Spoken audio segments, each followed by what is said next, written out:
yang selalu aktif di dalam kegiatan virtual seminar dan webinar, Gus Soleh, seorang alumnus pondok pesantren yang terkenal Gontor Darussalam Ponorogo. Yang saya hormati staf khusus bidang radikalisme Menpan RB, Brigjen Polisi Tony Surya Putra yang baru saja memberikan kata sambutannya yang luar biasa karena mengungkapkan data yang begitu menarik buat kita, terutama tentang sabu-sabu itu. Mudah-mudahan Indonesia selamat dari berbagai cara manusia menghancurkan bangsa besar ini.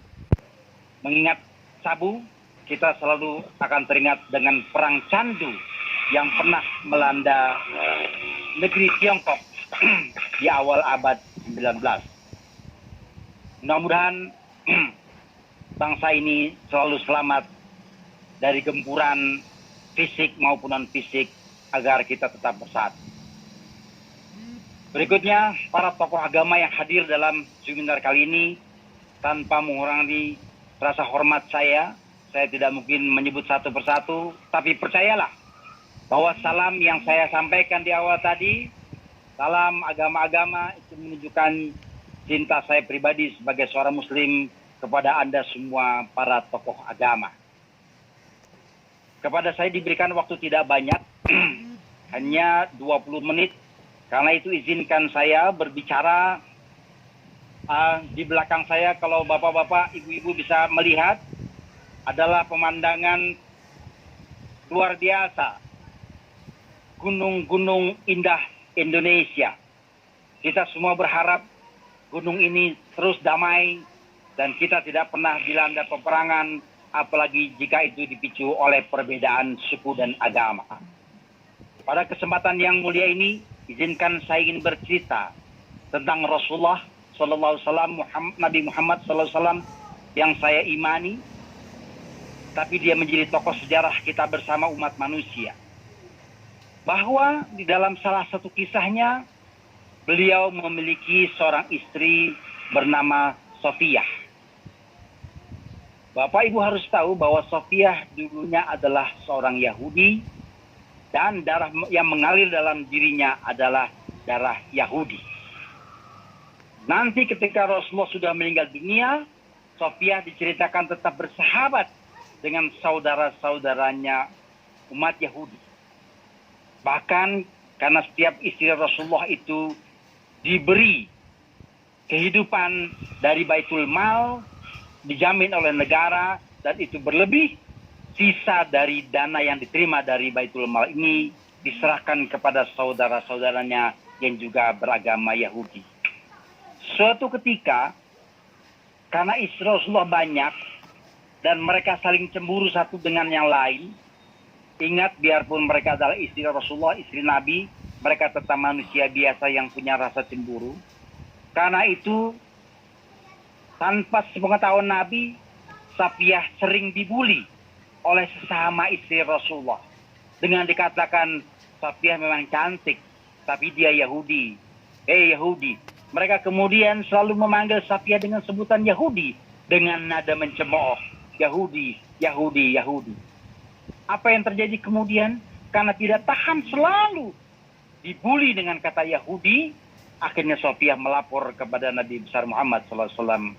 Ya Rasulullah, aku sekarang sudah menjadi istri engkau, tapi istri-istri engkau yang lain selalu membuli saya dengan sebutan Yahudi. Akhirnya Rasulullah berkata, kalau mereka membuli lagi, katakan bahwa paman kamu dari pihak bapak adalah Musa alaihissalam, Nabi Musa. Sementara paman kamu dari sebelah ibu adalah Harun, Nabi Harun. Bapak Ibu sekalian, Nabi Musa dan Nabi Harun dikenal di dalam Bible. Keduanya diceritakan di dalam Bible dan termasuk nabi-nabi yang diimani oleh umat Islam. Cerita kedua, Alkisah suatu ketika Rasulullah setiap pagi selalu menemui seorang yang buta. Orang buta ini selalu mengatakan karena dia buta dan dia cuma mendengar cerita tentang Muhammad dan dia tidak tahu persis bagaimana Muhammad.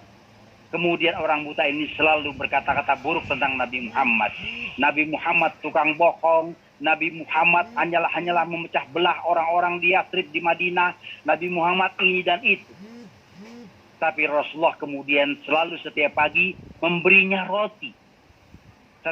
Lalu Rasulullah sendiri yang menyuapi roti itu ke mulut orang buta tadi. Dia setiap pagi selalu berteriak-teriak menjelek-jelekan Nabi Muhammad. Ketika Rasulullah memberikan roti itu kepada orang buta tadi, orang buta itu selalu memegang tangan Rasulullah. Karena dengan cara itu supaya rotinya dipastikan bisa masuk ke dalam mulutnya. Hingga suatu ketika Rasulullah wafat. Orang buta ini tetap meneriakkan Nabi dengan nada buruk. Gantian. Karena Nabi sudah wafat, akhirnya oleh Abu Bakar, pengganti Nabi Muhammad, orang buta ini tetap diberikan roti. Tapi begitu pagi itu, di hari pertama, Nabi Muhammad tidak lagi memberikan roti kepada orang buta ini, tapi Abu Bakar yang memberikan roti itu, orang buta tadi memegang tangan orang yang memberi roti tadi. Dan dia terkejut. Kenapa tangannya berbeda? Agak kasar, dengan bulu-bulu yang berbeda, konturnya berbeda, dan seterusnya berbeda. Dan begitu disapa, siapa engkau? Dan suaranya berbeda, orang buta ini terkejut. Engkau siapa? Engkau bukan orang yang biasa memberiku roti. Kemudian Abu Bakar berkata, aku adalah Abu Bakar. Orang yang biasa memberi engkau roti adalah Muhammad SAW, Nabi yang kami imani, tapi selalu engkau caci maki setiap pagi. Bapak Ibu sekalian, tentu saja cara masa ini tidak ingin mengajak Anda semua untuk masuk Islam. Tapi yang hendak saya sampaikan adalah bahwa setiap agama, Islam, Kristen, Katolik, Buddha, Hindu, Konghucu, bahkan ada 4.300 agama menurut catatan PBB, semuanya saya yakini pasti mengajarkan kebaikan, dan kebaikan. Bukan agama. Sekali lagi bukan agama. Kalau dia mengajarkan pertumpahan darah. Luar biasa.